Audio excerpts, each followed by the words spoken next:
Salut tout le monde, salut, aujourd'hui on se pour une nouvelle vidéo, la suite de la carrière avec le FC Valence, et on va commencer sans plus tarder. Donc au programme dans cet épisode, on aura du mercato, bien sûr, on va faire trois recrues, j'ai prévu trois recrues à faire, donc on va aller recruter un buteur, un milieu et un défenseur central. Donc voilà, un joueur à chaque ligne, je pense que ça va être vraiment intéressant pour nous renforcer. Je vous rappelle, on joue une Coupe d'Europe, donc il va falloir avoir de la qualité et surtout de la profondeur pour pouvoir enchaîner match de Coupe d'Europe, match de championnat et Coupe d'Espagne.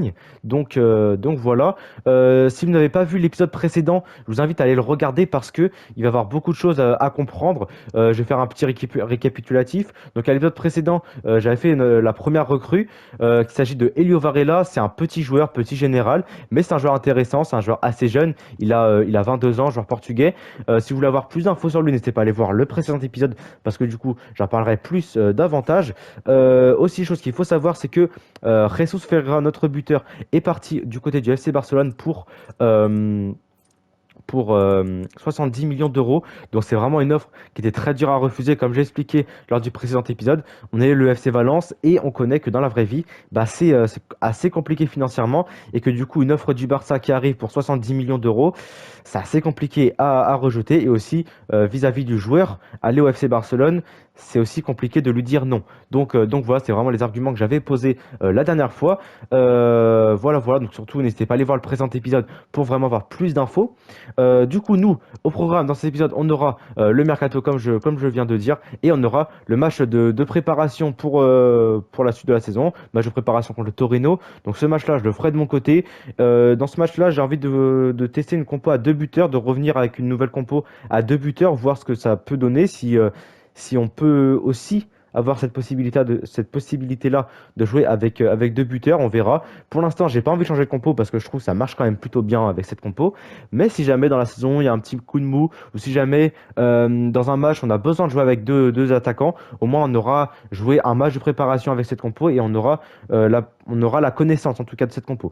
Ensuite, on aura le match contre le Rayo Vallecano, premier match de Liga dans cette saison 2 contre le Rayo Vallecano. Donc c'est une équipe vraiment à notre portée. Il faudra faire un résultat et bien commencer cette saison. Et voilà, ensuite on s'arrêtera au niveau du match contre Retafe qu'on fera dans le prochain épisode. Et comme ça, on aura une semaine en gros pour terminer bien ce mercato. Si vous avez d'autres idées de joueurs à recruter. Allez, c'est parti. On va parler du mercato, faire la deuxième recrue de ce mercato estival. Vinicius Souza, je pense que vous l'avez vu, genre brésilien en milieu défensif. Donc, il peut jouer milieu défensif, milieu central et défenseur central. Donc, c'est vraiment un joueur plus de vocation défensive, vraiment. Et voilà, vraiment, j'ai envie d'avoir un bon milieu de terrain. Alors, attention, Pepe Lou et Guillaume, je trouve qu'ils sont plutôt bons, ils sont intéressants. Maintenant, c'est vrai que j'étais un peu déçu, j'en ai pas souvent parlé, mais je trouve que j'étais un peu déçu de Guillamon. J'en attends plus en fait de ce joueur-là. Je trouve qu'il est bon, mais pas assez impactant pour moi dans le jeu, dans la récupération. Il a fait quelques bons matchs, d'accord, mais j'en attends vraiment beaucoup plus. Et je trouve que Vinicius Souza, il va être vraiment intéressant. Ce qu'il faut savoir, c'est que c'est un joueur qui joue à Sheffield United. Et je ne sais pas si vous avez suivi du coup en Première Ligue, mais Sheffield United est officiellement relégué en Division 2 anglaise. Donc c'est vrai que pour Souza, c'est un peu un coup d'arrêt, c'est peut-être un grand mot, mais on peut dire ça comme ça aussi, un coup d'arrêt dans sa carrière. Et je pense qu'il a envie de rejoindre un meilleur club et avec plus de stabilité. Parce qu'il faut savoir que Souza, depuis qu'il est pro quasiment, il change de club tous les ans. Il a fait un peu un tour au Brésil, il a fait un tour en Belgique, en Espagne, en Angleterre maintenant. Il change un peu de club tous les ans. Et moi, j'ai envie de le faire venir. Il va encore changer de club, d'accord, mais j'ai envie de lui proposer une stabilité. Voilà, et surtout que je pense qu'on a les arguments. On joue la Liga, un championnat qu'il connaît, je vais en parler juste après. On joue la Liga, donc c'est un top 5 championnat et surtout c'est une première division. Donc par rapport à une deuxième division, c'est quand même un plus. Et surtout, on joue une Coupe d'Europe. Et ça, je pense que c'est un élément qui est très, très bien pour pouvoir recruter. Donc voilà. Du coup, tout ça, c'est un joueur qui m'intéresse. Je vais vous présenter un peu vite fait son profil. C'est un joueur qui est assez costaud, on peut le voir. C'est un joueur qui est vraiment assez costaud, hein. C'est un gros gabarit, 1m87 pour 80 kilos. C'est vraiment très costaud et je pense que c'est vraiment intéressant pour nous d'avoir un tel gabarit. Voilà. Maintenant, cette saison donc 2023-2024 avec Sheffield, il joue énormément dans son club, il joue beaucoup. 33 matchs, c'est 80% de fois dans le 11 de départ, donc c'est vraiment un joueur qui joue énormément, qui a vraiment une place de titulaire dans son club Sheffield. La saison dernière, c'était pareil. 37 matchs, 80% de fois aussi à peu près dans le 11 de départ. Donc, c'est vraiment un joueur qui joue beaucoup les matchs, qui est vraiment beaucoup de minutes dans les jambes. Donc, on récupère pas un joueur qui joue de temps en temps ou qui est souvent blessé, pas du tout. C'est vraiment un joueur qui joue énormément. La saison dernière, il jouait à l'Espagnol de Barcelone, donc en Espagne. Et ça, c'est vraiment intéressant aussi, parce que du coup, ça montre que Vinicius Souza, c'est un joueur qui connaît le championnat, et c'est plutôt bien pour l'intégration. Ça va aller assez vite, en tout cas plus vite qu'un joueur qui ne connaît pas la Liga. Donc c'est vraiment intéressant. Voilà, c'est les arguments, j'en ai pas tellement d'autres, c'est vrai. C'est pas un joueur aussi qui se porte beaucoup vers l'avant, parce qu'on peut voir, il n'a pas de passe décisive cette saison, il a que un petit but. Mais voilà, c'est pas un joueur qui a vocation offensive, mais comme je l'ai dit, c'est vraiment beaucoup plus de la vocation défensive, très défensive avec un gros gabarit. Et ça, je pense que c'est vraiment intéressant. Et voilà, aussi, on peut voir qu'il peut jouer défenseur central, comme je l'ai dit, 25 ans, brésilien. Ah, je sais pas, ça m'intéresse vraiment beaucoup. N'hésitez pas à me dire en commentaire si vous êtes intéressé, si ça vous intéresse. Sur Transfermarkt, il a une valeur, je crois, de 13 millions à peu près. Dans le jeu, il a une valeur marchande de 14. Le club voudra 21 millions. Je vais essayer de faire un compromis, d'aller chercher les 15 millions, on va voir, et on verra bien. Allez, je vais aller négocier, je m'arrête de parler, j'espère que j'ai été clair, pas trop long, pas trop chiant, et voilà, allez, je vais aller négocier et on se retrouve après. Allez, ça y est, c'est fait, Vinicius Souza signe au FC Valence, ça fait plaisir. J'en ai eu du coup pour 17 millions d'euros, je sais pas si ce sera une bonne négociation, je pense que ça va être une bonne négociation parce que ça a mis un peu de temps. Voilà, il a aussi baissé son salaire, c'est un truc que j'en ai pas parlé, mais c'est vrai que c'est un joueur qui joue en Angleterre, donc forcément niveau salarial, ça peut être compliqué. Par contre, le numéro 7, ça me plaît pas. Je vais te changer le numéro juste après. Donc voilà, il a baissé son salaire, donc c'est plutôt intéressant. Et j'en ai eu pour 17 millions, on va aller voir. Du coup, si c'est une bonne affaire, 17 millions, voilà, comme vous voyez à l'écran. Allez, dépêche-toi. Et c'est une très bonne négociation, ça fait plaisir. Et voilà, et surtout aussi, j'en ai pas parlé, c'est un petit détail. Bon, c'est vrai que c'est intéressant pour certaines personnes, c'est un petit détail, mais c'est intéressant pour d'autres. Donc voilà, mais c'est vrai que c'est un joueur qui est modélisé. C'est un joueur qui est modélisé. Donc voilà. On va aller lui changer son numéro, parce que bah, ça me plaît pas le numéro 7 pour un milieu de terrain. J'ai envie de mettre un numéro 7 plus pour un attaquant. Allez, c'est bon, je lui ai mis le numéro 21. Numéro 21, c'est le numéro qu'il a à Sheffield. Donc on va pas lui changer le numéro 21, c'est très bien. Allez, avant d'aller affronter le Torino, on va aller faire une autre recrue, la troisième recrue de ce mercato. Et il s'agira de Bouladia. Bouladia qui va être le successeur, hein, de Jesus Ferreira. Bouladia, c'est un peu le même profil, je trouve, que Jesus Ferreira, joueur assez rapide, qui est vraiment bon, plutôt bon techniquement. Donc c'est plutôt intéressant. Il fait 83 de général, donc franchement, en termes de général, on va gagner au change, hein, tout simplement. Sénégalais, 27 ans. Franchement, je trouve que c'est vraiment un bon joueur. Je vais vous présenter comme ça vulgairement, on va dire.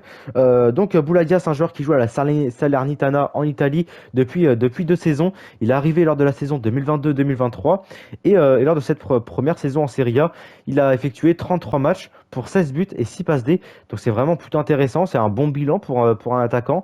Donc voilà. Cette saison, c'est un peu plus compliqué. Lors de cette saison, c'est un peu plus compliqué parce que du coup, il y a eu quand même pas mal de blessures. C'est un joueur qui se blesse assez régulièrement. Et du coup, pour l'instant, cette saison, c'est 17 matchs pour 4 buts. Donc voilà, je vous l'ai dit, c'est un peu plus compliqué. C'est vrai que c'est un peu un point d'interrogation. Dans quel état on va le récupérer? Maintenant, je pense qu'on va le récupérer sur une bonne forme. J'ai envie d'espérer ça, qu'on va le récupérer sur une bonne forme et qui va être intéressant avec nous. C'est un joueur aussi qui connaît bien le championnat espagnol parce que il a joué du côté de Villarreal où il a effectué une saison et il a fait à peu près 30 matchs pour 6 buts et 6 passes D. Donc je pense qu'il n'a pas trop convaincu les dirigeants de Villarreal, mais mine de rien, ça reste quand même assez intéressant et c'est un joueur qui connaît le championnat espagnol. Donc ça, c'est vraiment quelque chose, un bon argument, je trouve. Et aussi, il a déjà joué une Coupe d'Europe, je crois que c'est la Conference League si je me trompe pas. Il a déjà joué un peu la Coupe d'Europe, donc c'est aussi intéressant. Maintenant, l'argument qu'il y a, c'est que dans la vraie vie, comme pour Sousa, c'est que dans la vraie vie, ben, la Salernitana, ils sont pas officiellement relégués, enfin je sais pas, mais je crois pas, ils sont pas officiellement relégués à l'heure où je tourne, mais faut savoir que la Salernitana, ils sont derniers de Serie A cette saison. Ils ont 10 points de retard par rapport au 19e, donc c'est quand même un sacré écart, et ils ont 15 points de retard par rapport au 17e. Donc c'est quand même vraiment un beau retard, et je pense que malheureusement la Salernitana va redescendre en Série B la saison prochaine. Donc voilà, je pense que c'est le bon moment pour aller chercher ce joueur. En plus de ça, nous, ben, on joue la Coupe d'Europe et c'est un bel argument pour lui. À 27 ans, je pense que c'est vraiment le moment de pouvoir jouer dans un top club. J'abuse peut-être un peu, mais vraiment dans un très bon club avec un gros projet. Donc voilà. J'espère que mes arguments vous auront convaincu. J'espère que, pareil, comme Louza, j'ai pas été trop long, pas été trop chiant. Juste là, ça va coûter cher dans le jeu, ça coûte cher, c'est vrai. Valeur de 44 millions. Maintenant, dans la vraie vie, c'est comme Louza, c'est une valeur de 14 millions, je crois bien. 13, 14 millions. Donc, par rapport à dans la vraie vie, budgétairement, c'est intéressant. Maintenant, c'est vrai que nous, dans le jeu, les prix sont un peu gonflés. Donc voilà. Faut savoir aussi qu'on a vendu Jesus Ferreira pour 70 millions d'euros. Donc là, recruter un joueur avec une valeur de 44 millions d'euros, je pense que ben, financièrement, on a fait une plus-value. Donc voilà. Allez, je vais aller le recruter, je m'arrête de parler et on se retrouve après quand il aura signé. Allez, ça y est, c'est fait. Boulaïdia nous rejoint et ça fait plaisir. Du coup, je me suis mis d'accord avec la Salernitana pour 50 millions d'euros. Je pense que c'est un bon prix. On a vendu Jesus Ferreira pour 70 millions. On recrute son successeur pour 50. Vous faites le calcul, ça fait 20 millions de bénéfices, on va dire, si on peut dire ça comme ça. Et non, franchement, je suis plutôt content. Vraiment, je suis très satisfait de cette recrue. Maintenant, est-ce qu'on a bien négocié? On va voir ça tout de suite. Allez, accélère. Est-ce qu'on a bien négocié? Je pense que oui. On va faire un A en négociation. On négocie très bien dans cet épisode, ça fait plaisir. Et donc, on va aller le mettre dans l'effectif tout de suite. Hop, gestion d'équipe. On va le mettre titulaire. Boulaïdia. Il va venir ici. Hugo Douro, tu vas venir sur le banc. Tu vas mettre à la place de Jomé, ça va être très bien. Je vais aller changer le numéro, je sais pas quel numéro il a pris. Notre ami Bouladia. On va aller voir ça, il a pris le numéro 11. Ah, c'est pas mal. Numéro 11, je pense que c'est vraiment intéressant. Ah, numéro 7 ou pas? Numéro 11, j'aime bien. Numéro 11, j'aime plutôt bien. Il y a un numéro 7 de disponible. Pour qui on peut le mettre? Pour Jason Martins, peut-être? On va le mettre à Jason Martins, le numéro 7. Il va changer de numéro aussi. Voilà, c'est un joueur qui passe un cap maintenant dans notre club. Il a fait une plutôt bonne saison la saison passée.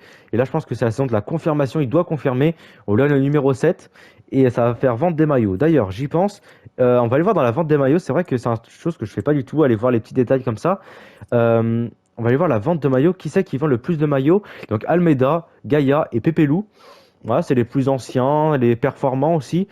Ça paraît assez logique. Je pense que niveau dans le cœur des supporters, je pense il doit avoir une grande place ces joueurs-là. Allez, ça y est, on y est. Match contre le Torino. Du coup, comme je vous ai dit au début de l'épisode, on va réessayer une compo à deux attaquants. Une compo où on avait déjà joué auparavant dans cette carrière manager au tout début. Souvenez-vous. Donc on jouait en 4-4-2. Donc là, du coup, le 4-4-2, il s'organise comment? Il s'organise avec Bouladia et Lopez en pointe, Jason Martin sur le côté droit, Léo Chou sur le côté gauche, deux milieux de terrain, Pepelu et Souza. Et pour la défense, c'est Gaïa, Copete et Paulista et Perez. Malheureusement, vu que du coup on a Correa qui est toujours blessé et on a Canos qui est très fatigué, donc on va mettre Perez, on va essayer. Enfin, c'est pas le plus judicieux, c'est vrai, mais bon, j'ai pas trop le choix malheureusement.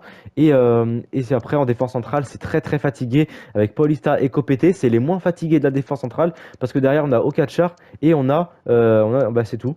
Et c'est très très fatigué. Donc voilà, malheureusement c'est comme ça. Et après sur le banc on a du Almeida, Guerra, Okachar, Yazice, Guillamon, Louza et Varela qui est sur le banc. En réserviste on a Jomé bien sûr, Canos qui est très fatigué, on va pas pouvoir le faire jouer, on va pas prendre de risques non plus. C'est qu'une pré-saison donc on va pas non plus faire forcer au maximum les joueurs.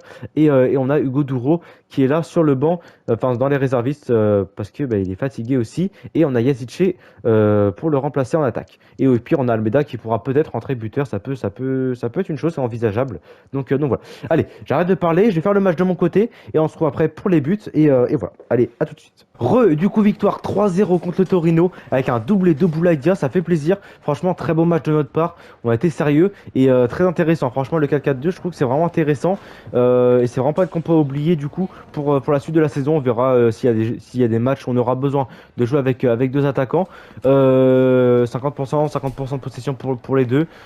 Voilà, c'est un match assez équilibré, mine de rien, en termes de possession. Mais après, c'est vrai qu'en termes d'action pure, je trouve qu'on a eu des meilleures actions que eux. Maintenant, ils ont fait plus de tirs, mais je trouve qu'on a quand même eu des meilleures actions qu'eux. Je sais pas, moi je trouve personnellement. En tout cas, ouverture du score de la part de Lopez sur un beau centre de Léo Chou. Centre de Léo Chou pas très puissant, mais Lopez qui arrive bien à finir ce ballon. Finir l'action. Deuxième but par Boulaye Dia avec Yazice qui a été altruiste. Petite passe pour Boulaye Dia qui avait plus qu'à finir dans le fond des filets. Ça fait premier but de Boulaye Dia et le doublé ensuite à 77e minute de jeu avec belle passe de Guillamon. Et là, l'espace il est libre. Hop, petit plat du pied, croisé et impeccable. Boulaye Dia, franchement, j'aime beaucoup. Hein, vraiment très. Il est vraiment bon techniquement. Je trouve qu'il bouge bien. Il est vraiment mobile. Il est assez rapide. Et ouais, niveau aussi pour les passes, il est assez précis, je trouve. Donc, franchement, très très bon buteur. Hein. Franchement, je suis plutôt content pour l'instant. Ça fait qu'un match, un match de préparation. Donc, on va pas s'emballer. Mais je trouve que, mine de rien, c'était quand même intéressant. Transfert pour Pérez. Pérez, je vous avais dit que je voulais le vendre parce que je préférais conserver Lopez. Et ben ce match-là, il m'a donné raison parce que Lopez, bah, il a fait quand même plutôt un très bon match et il a notamment marqué un but. J'ai accepté l'offre, hein, pas chercher à négocier parce que je pense que c'est plutôt une bonne offre, quasiment 1 million de plus. Donc voilà. Allez, ça y est, c'est fait. Du coup, Fran Pérez a accepté de partir pour du côté de l'Espagnol de Barcelone. On a eu une très mauvaise négociation. Bon, c'est pas très grave. À ce stade-là, je m'en fous un peu parce que c'est vraiment pas beaucoup d'argent, tu vois. On aurait pu gratter quoi, 500 000, c'est pas énorme. Yazice, transfert, j'ai pas envie de le vendre. Pour aller en D2 anglaise, on va plutôt le garder. Hein. Je pense que c'est mieux. Je pense que même lui a pas trop envie d'aller en D2 anglaise, surtout qu'il a une Coupe d'Europe à jouer ici. Je vais aller recruter le défenseur central Alejandro Frances. Ceux qui étaient là, qui avaient regardé l'épisode précédent, ils ont vu que ça a été très compliqué d'aller chercher Alejandro Frances. On a négocié plusieurs fois, on est revenu à la charge plusieurs fois, mais malheureusement, les négociations ne sont toujours pas abouties. Donc là, je vais essayer de bien négocier, de faire en sorte de l'avoir. Et voilà, allez, on se retrouve après pour la fin des négociations. Et j'espère que cette fois-ci, ben, on va pouvoir l'avoir avec nous. Allez, ça y est, c'est fait. Enfin, Alejandro Frances nous rejoint pour une offre de 12 millions. Alors je sais pas si on a bien négocié. J'ai peur d'avoir surpayé le joueur malheureusement. Mais on va aller voir. Ça se trouve c'est peut-être bien payé, hein, je ne sais pas. Ah si, c'est très bien. On a très bien négocié. J'avais peur que ce soit un peu surpayé 12 millions. Mais c'est quand même un très bon joueur. Il a proposé un contrat de 5 ans. Donc, je pense que c'est vraiment un joueur qui a envie de s'imposer. Pour ceux qui n'ont pas vu l'épisode précédent et qui veulent voir la présentation du joueur, n'hésitez pas à aller voir le précédent épisode. Ça vous aidera beaucoup. Donc on va aller le mettre dans l'effectif. Du coup, je ne sais pas, je pense qu'on va peut-être le considérer comme un titulaire parce qu'il nous a proposé un rôle important. Et c'est vrai que c'est quand même un joueur vraiment impressionnant. 83 de vitesse, c'est quand même impressionnant. J'ai envie de voir, est-ce qu'il a une bonne note de centre? Il a 67 en centre. Et voyons voir, Canos, il a 73 et Correa, il a 75. Ok, ok. Bon, il a un peu moins de centre, mais je me dis que Frances, avec sa vitesse, il pourrait pourquoi pas dépanner en tant que défenseur droit. C'est vrai que ça pourrait se tenter, hein, qu'il puisse dépanner en tant que défenseur droit. Bon, à voir. Maintenant, c'est pas trop pour l'instant le sujet, parce que Correa, c'est vrai que là, il est plutôt blessé. On va le mettre à la place de Copete, parce que Copete, bah, il est bon, mais il m'a pas trop convaincu pour l'instant. Paulista va passer en défenseur central axe, et Frances va être défenseur central axe droit. Et ouais, ça peut être intéressant. Franchement, là, je sais pas ce que vous en pensez, mais vraiment, on commence à avoir un effectif vraiment plutôt compétitif. Hein. Moi, franchement, de mon côté, je ressens vraiment qu'on a un effectif compétitif. Hein. Vraiment, là. Allez, c'est parti. Premier match de la Liga pour cette saison 2. On va essayer de bien commencer le championnat. C'est vraiment un objectif. Hein. On va essayer de bien commencer ce championnat parce que bah, c'est quand même très important de bien commencer. C'est vrai que la saison dernière, il y a eu quand même je trouve des périodes de bons et des périodes de moins bons. Ça fait un peu la montagne russe, c'est vrai, la saison dernière, en termes de résultats. Au final, on a fini européen à toute fin du championnat. Là, maintenant, j'ai envie quand même qu'on soit plus stable et qu'on ait des résultats, oui, voilà, plus stables et qu'on soit mieux. Et j'ai envie qu'on commence très bien ce championnat, surtout qu'on vraiment, maintenant, je trouve qu'on a vraiment un bon effectif, des joueurs qui progressent, des joueurs intéressants. Correa, du coup, on va mettre Guerra, quoi qu'on va mettre un défenseur central, c'est quand même plutôt, quand même mieux, quand même, je trouve. Léo Chou qui est passé à 70 de général, c'est bien, il passe un nouveau cap. Voilà, voilà. On va pas faire trop de modifications, j'ai pas envie de faire trop de modifs, on va partir comme ça avec l'équipe type. On va essayer de bien commencer, hein, comme je dis, bien commencer ce championnat contre le Rayo Vallecano. En plus de ça, c'est un match où on peut vraiment, vraiment faire quelque chose. Allez, Pépé Lou. Pépé Lou pour mettre sur Almeida qui s'est replacé un peu plus dans l'axe. Attention, la faute sur Souza. Premier carton jaune du match. Pépé Lou pour tirer. Non, on va faire tirer Almeida. Je pense qu'il a la meilleure qualité de pied. On va essayer de la mettre dans le paquet, de trouver une tête. Allez, Almeida pour tirer ce corner, ce coup franc plutôt. Et bien joué Julie qui capte très bien ce ballon. Écoutez, pour l'instant, ça fait 22 minutes de jeu qu'on joue. Et je trouve que le Rayo Vallecano, ils sont pas si ridicules. Ils arrivent à se procurer des occasions. Tandis que nous, on n'arrive pas tant que ça à trouver nos attaquants. On n'arrive pas à les trouver, nos attaquants. Ils défendent plutôt bien, c'est vrai. Ils défendent vraiment bien en bloc. Et je pense que c'est ce qui nous pose problème. Alameda. Boulaïdia. Boulaïdia, Souza. Souza, tu l'as vu, l'appel en profondeur pour Almeida. Très belle passe. Almeida, la frappe d'Almeida et le but. Le but, ouverture du score. Pas contre le cours du jeu quand même, parce qu'on a quand même beaucoup le ballon. Mais c'est vrai que c'est quand même c'est notre première frappe. Hein. C'est notre première frappe du match. Et on arrive déjà à ouvrir le score. C'est très bien l'efficacité. C'est ce qui nous a posé un peu problème la saison passée, l'efficacité. Et là, c'est très bien. Belle ouverture du jeu de la part de Souza. La belle passe magnifique. Et première passe décisive pour Souza. J'espère qu'il va continuer comme ça. Parce que je vous rappelle, quand je vous ai présenté le joueur au début de l'épisode, c'est pas un joueur, je vous rappelle, qui est plutôt porté offensivement. Bien joué. Qui est très offensif, parce que c'est vrai que cette saison, c'est qu'un but. 0 passe D aussi. Allez, tu vas mettre sur Gaïa. Bien joué. Ça joue bien. Hein. Ça joue bien, Gaïa. Almeida. Fallait pas faire la passe. Ah, dommage. Bien joué Souza, encore de récupération de balle. Et Souza, franchement, il est très fort. Hein. Il récupère des ballons impressionnants. Le nombre de ballons qu'il récupère. Bien joué. Gaïa pour mettre sur Boulaïdia. Boulaïdia, dommage. C'est la mi-temps et pour l'instant on mène 1-0 contre le Rayo Vallecano. C'est un match où il n'y a pas beaucoup d'occasions. Je pense qu'au montage il n'y aura pas beaucoup d'extraits de match parce que en termes d'occasions c'est assez compliqué. C'est un match pas ennuyant quand même, mais c'est un peu compliqué quand même. Rayo Vallecano, je trouve qu'ils sont plutôt pas mal. Surtout ce qui est compliqué avec eux, c'est qu'ils défendent en bloc. Et que c'est très compliqué d'aller chercher nos attaquants. Ils défendent plutôt bien, je trouve. Et voilà, ils ont réussi à se procurer 2 tirs. Donc c'est pas énorme, mais ils ont quand même pu tirer 2 fois. Tandis que nous, on a tiré qu'une seule fois pour un but. On a été réaliste, mais malheureusement, il va falloir faire plus parce que je trouve que c'est pas assez. Il va falloir aller plus devant, plus vers l'avant. Chose positive, franchement, je vais aller voir les performances. Chose positive, voilà, c'est Vinicius Souza. Quel match il est en train de nous faire. C'est assez intéressant. Franchement, en termes de récupération de balles, c'est assez incroyable. La passe qu'il fait pour André Almeida aussi, elle est vraiment très belle. Et voilà, Gaïa fait beaucoup de montées vers l'avant aussi. Il y a de la volonté, je trouve. Il y a vraiment beaucoup de volonté. Techniquement, c'est propre et tout ça. Il y a beaucoup de passes réussites. Malheureusement, il va falloir plus trouver nos attaquants et du coup plus trouver d'opportunités de frappe. Je voulais pas faire ça. Je voulais reprendre le match, dans cette seconde période. Et on espère voilà, vraiment faire plus de frappes, se procurer beaucoup plus d'occasions. Et je pense que ça va rentrer tout seul parce que c'est que le Rayo Vallecano. Et aussi, chose que je me dis, c'est que est-ce que le Rayo Vallecano va réussir à tenir comme ça défensivement tout le match? Je ne suis pas sûr. Okachar qui va renverser le jeu là-bas pour Canos. Je ne vais pas trop la faire là par contre, mais c'est pas grave. Allez, Canos dans la profondeur pour Jason Martins, magnifique. Jason Martins, le nouveau numéro 7, Jason Martins. La frappe croisée de Jason Martins, c'est le but. Le but, on prend l'avantage. On mène 2 buts à 0 à présent et toujours en 2 frappes. Hein. J'ai envie d'aller voir, mais je crois que j'ai pas fait d'autres frappes. De toute façon, je pense que vous l'aurez vu. Voilà, 2 frappes. C'est que dire de mieux.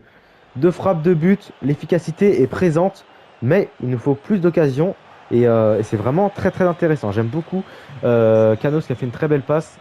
Jason Martin qui voulait trouver dans la profondeur pour Boulaïdia. Il va le trouver finalement. Allez, Almeida. Almeida pour mettre sur Gaïa. Gaïa, Almeida. Vous voyez, hein, ils défendent en bloc. C'est assez compliqué d'aller trouver une profondeur. C'est très dur, Frances. Canos. Ah, dommage, perte de balle. 67e minute de jeu, je vais faire des changements. Bouladia, il est pas nul, mais on n'arrive pas trop à le trouver. Donc on va faire entrer Hugo Douro. Lopez, tu vas rentrer à la place de Almeida.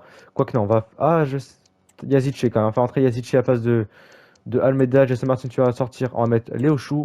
Guillamon, tu vas sortir. On va mettre Pepe Lou. Souza fait vraiment un top match. Cano est fatigué. Cano est fatigué. Ben, on va essayer, tiens, de le tenter Frances sur le côté droit. Alors, bien sûr, on va le mettre défenseur droit par contre. Ce sera peut-être mieux que latéral droit, quoique. Latéral droit, il prend -1. Donc on va le mettre défenseur droit, il sera moins offensif que Gaïa, mais c'est pas grave. Je pense que ça peut faire le taf. Et qu'est-ce que je peux faire? Il n'y a pas d'autre changement possible de toute façon. Donc voilà les changements. Je les fais en direct avec vous. Parce que c'est vrai qu'il n'y a quand même pas beaucoup d'occasions à se mettre sous la dent pour vous montrer des extraits de match. Parce que bon, il n'y a pas tellement d'occasions. Attention à la profondeur, il y a un gros trou défensif. Wow, c'est quoi ça? C'est quoi ce trou défensif qu'il y avait? Réduction du score. Ouais, il y avait un énorme trou en défense, j'ai pas compris pourquoi. Allez, les changements qui vont peut-être faire une différence, on va peut-être pouvoir mieux les trouver. Ah, attention, parce que depuis la réduction du score, Rayo Vallecano, là, ils sont beaucoup plus poussifs en attaque. Ah, je sors trop comme un débile. Allez, Frances. Mets ça sur Léo Chou, bien joué. Allez, Léo Chou. Ah, dommage. On se précipite trop. On subit un petit peu l'assaut du Rayo Vallecano. Hein. Ça fait bizarre. Franchement, c'est très compliqué cette fin de match. Hein. Cette fin de match est très très dure. Parce que le Rayo Vallecano est très très présent offensivement. On n'arrivait pas à trouver tout à l'heure, hein, vous savez, nos attaquants. Maintenant, c'est nos milieux de terrain qu'on arrive de moins en moins à trouver. Et vous voyez là, on n'arrive pas à trouver nos milieux de terrain. C'est impossible. Ils sont sur tous les ballons maintenant. Ils ont quelques jeux à jouer, hein, vous savez, ils jouent le maintien. Et un match comme ça où ils sentent qu'ils ont la possibilité, ils vont pas s'en priver. Allez, bien joué. Léo Chou. Léo Chou.